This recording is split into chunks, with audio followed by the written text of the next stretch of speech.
On the phone, we have Scottie Nell Hughes, chief correspondent of the Tea Party News Network. Scottie, welcome to the program. Thank you for having me. Very excited. Yeah. So, all right. So, give me your sense of this win by David Brat. What is this? I guess this upset, and it's an unprecedented upset. What does this mean to you from the Tea Party News Network perspective? Well, frankly, to be honest with you, a lot of people said that they were surprised by Dave Brat's win. I wasn't surprised that Eric Cantor lost. He was a man that had sat here and pushed through literally tax increases bills.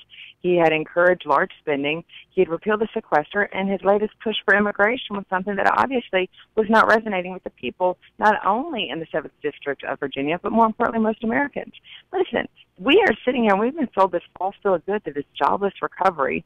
Majority of Americans are still trying to figure out how to put food on their table, gas in their tanks, and how to pay for this affordable health care, when in reality, none of that has come true. And he's sitting here talking about immigration, when in reality, we should be talking about jobs and the economy and truly getting everyone back to work. And so, I mean, you see this as more of Eric Cantor being out of touch. I mean, that dovetails. We spoke to a local reporter there, and his sense was that as well, that people in the district just didn't like Eric Cantor anymore. Yeah, no, and that's really nothing against Dave Brat. He's a great candidate. He's obviously knows his stuff. He's been a professor of third world economics there at Randolph-Macon. He's a good man, good candidate. But the people did not necessarily know his name. Listen to this. I mean, Cantor has outspent Dave Brat 25-1. Brat only raised about $206,000, where Cantor had $4.4 million. There was no way that you could sit there and say that this was based mainly just because of who Dave Brat was. This was a vote from the people of the district saying it's Eric Cantor's voting record was what they were voting on, and they obviously didn't like it. Yeah, and that raises an interesting question, because Dave Brat has to run, obviously, in the general election, and obviously this is a very heavily Republican district. But by all accounts, people probably, I would think at least a decent size of the population heard Eric Cantor, like you say, had a lot more money, had a lot more ads on air, calling David Brat a liberal college professor. Well, it turns out he's going to be running against another liberal college professor from the same college. Do you think there's a chance here that Republicans could lose this seat? No, I think that's the one thing. This is a very much Republican stronghold, and the rumors we've heard all day today is the fact that Democrats crossed over and helped vote. Well, first of all, thank you, Democrats. Congratulations on getting more organized than Republicans can get, and thank you for putting our guys out. There's no way that the Democrats are probably going to be able to win this. I mean, they don't even have a real primary. They pick who they put together, and that shows that it's very much a loosely organized Democratic Party. That being said, what this does speak to, though, is the fact that this is where the Tea Party is winning. We are a movement. We are not a party. Our job is to move legislation, move the education of people, letting them know what their elected officials are actually voting on in Washington, D.C., and not just telling them on the campaign trail. That is where the Tea Party and the conservative movement was successful in this race. We got the message out. People were not sitting there. I'm sorry, I don't mean to interrupt you, Scottie. I know you don't have much time, but even David Brat, in terms of saying that this was a Tea Party thing, had this to say on Sean Hannity's program last night. He sort of refuted the notion that there's really any difference in terms of the Republican Party and the Tea Party. Here it is. This is number 2.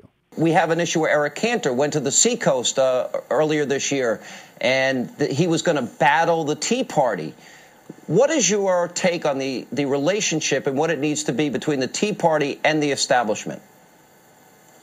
Yeah, well, the grassroots, the Tea Party, and the Republican Party all share almost identical principles. So, I mean, give me your reaction to that.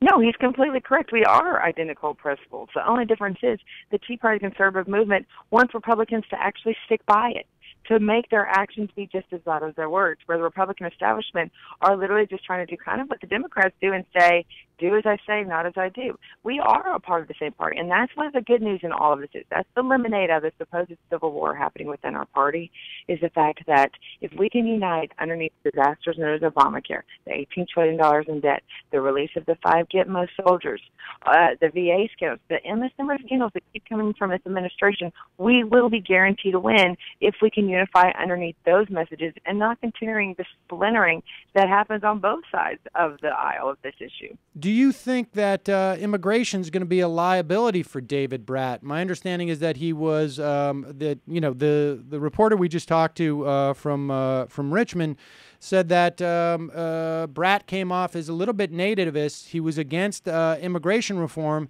and according to the PPP polling, 72% of registered voters in Cantor's district polled on Tuesday said they either strongly or somewhat support immigration reform that would secure the borders, block employers from hiring those illegally, and allow undocumented residents without criminal backgrounds to gain legal status. Do you think that's going to be a liability for Brat? The question, I think most Americans are for what that poll just showed. The problem is we know that any sort of reform, regardless of what they say underneath this administration, underneath a Senate led by Harry Reid, is not going to have that kind of action behind it, that kind of meat behind it. Rather, at this point, we would rather people just enforce the laws that we have on the books. Let's get a good, solid, conservative Senate controlled, and let's get a good person in the White House, and then we can actually push for reforms that that's going to happen. But we know anything that they go through right now in immigration reform is only going to be a false bill of goods. I see. And lastly, let me ask you this: what was your take on the idea that a professor of economics, chair of his department, has no a position on the minimum wage? Well, I think all of those are going to change. And obviously, until we sit there and ask him specifically, he should have a position on the minimum wage. You actually look at some of these cities that have raised their minimum wage, and there's no way they can sustain it. And unfortunately, today, workers are putting themselves out of work by demanding a higher minimum wage because small businesses cannot continue to employ it. Our governments are but I mean, I don't want to get into argument with you about the minimum wage, and data on that. I'm just curious. If the guy ran as somebody who was actually honest and had principles and was going to state them forthrightly and follow through, as opposed to Eric Cantor, and certainly I think that Eric Cantor, tried to play both sides of this fence and he fell off. But I mean, how are people going to react to a chairman of an economics department who doesn't have an opinion on the minimum wage? I mean, I don't even know what the analogy is. A guy who owns an ice cream shop and doesn't have an opinion as to whether or not ice cream is good. I guarantee the voters will. That's fun. That's actually very, very good. Maybe he's lactose intolerant. I don't know.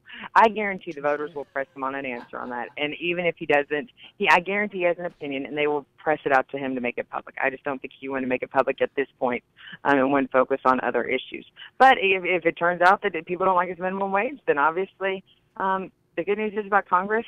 He'll be running again for re-election in 2 years. Yes, I think indeed.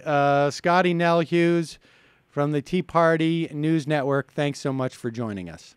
Thank you so much for having me. All right, folks. She was slick. She was very slick. There was no... The immigration reform answer is fascinating. We totally agree with the proposal. We just don't believe President Obama will carry it out the way that which is interesting. That's a Boehner. That's a Boehner spin. That's right. Not a traditional Tea Party spin. No Tea Party person would say that. I mean, I think look. They're holding based up the upon what I signs. watched last night with Hannity. Tea Party with media training. They are basically yes, and Tea Party with media training, we know is simply the establishment. I mean, that's basically it. And more of that branding. Where did we get that? Where did she come from? We got an email. That's what I love is that we get complaints like Sam Seder will not debate us. Basically, all it takes is like send us an email and sound just tell us you're conservative. We received the email last night, like after Cantor lost. Yeah. Eric, your last guest managed to get out a lot of talking points. Nonsense. I wasn't sure if you two were talking about the election anymore. I didn't want to. if we weren't in the members section,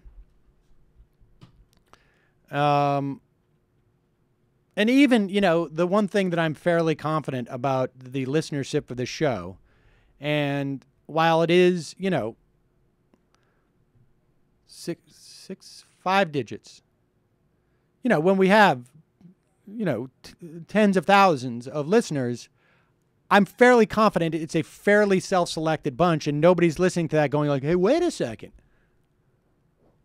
The lady from the Tea Party News Network. So I didn't want to have arguments about that. I wanted to just see what her take was on, and I'd have to say the most revealing thing about that entire interview was there is no Tea Party. There is only the Republican base that now is just, some of them are getting media trained.